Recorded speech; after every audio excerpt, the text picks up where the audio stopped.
Hello, നമുക്കിന്ന് ബാങ്കിങ്ങിൻ്റെ ഭാഗത്തു നിന്ന് വന്നൊരു 3 ക്വസ്റ്റ്യൻസ് നോക്കാം കേട്ടോ.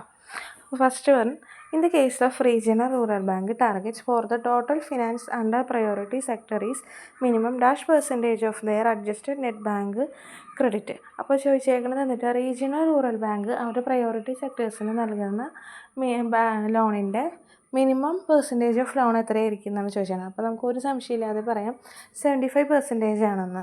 അപ്പോൾ റീജിയണൽ റൂറൽ ബാങ്കിൻ്റെ പ്രയോറിറ്റി സെക്ടേഴ്സിന് നൽകേണ്ട ലോണിൻ്റെ മിനിമം പെർസെൻറ്റേജ് എത്രയാണ്? 75% ആണ്. ദെൻ അടുത്ത ക്വസ്റ്റ്യനും പ്രയോറിറ്റി സെക്ടർ ലെൻഡിങ്ങുമായിട്ട് ബന്ധപ്പെട്ടത് തന്നെയാണ്. Within the priority sector target total agricultural advances of A bank should be minimum dash percentage of its ANBC or CEOBE which ever is higher.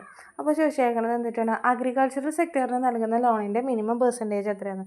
അപ്പോൾ എത്രയായിരിക്കും? 80% ആണ്. അപ്പോൾ ഇത് രണ്ടും നമ്മുടെ പ്രയോറിറ്റി സെക്ടർ ലെൻഡിങ്ങിൻ്റെ ഭാഗത്തുനിന്ന് വന്നൊരു ക്വസ്റ്റ്യനാണ്. ഇപ്പോൾ തുടർച്ചയായിട്ട് 2 എക്സാമുകൾക്കും നമ്മൾ ഈ പ്രയോറിറ്റി സെക്ടർ ലെൻഡിങ്ങുമായിട്ട് ബന്ധപ്പെട്ടുള്ള ക്വസ്റ്റ്യൻ വരുന്നുണ്ട്. അപ്പോൾ അത് ഇമ്പോർട്ടൻറ്റ് പോയിൻ്റാണ്, നമ്മളത് നോക്കാതെ പോവല്ലേ. എങ്ങനെ പോയാലും 1 മാർക്കിൻ്റെയോ അല്ലെങ്കിൽ 2 മാർക്കിൻ്റെയോ ക്വസ്റ്റ്യൻ ആ ഭാഗത്തുനിന്ന് എന്തായാലും കാണുന്നുണ്ട്. അപ്പോൾ ഇനി മൂന്നാമത്തെ ക്വസ്റ്റ്യൻ നോക്കാം. Bank classify NPA accounts into. അപ്പോൾ ചോദിച്ചാൽ എന്തിട്ടാ?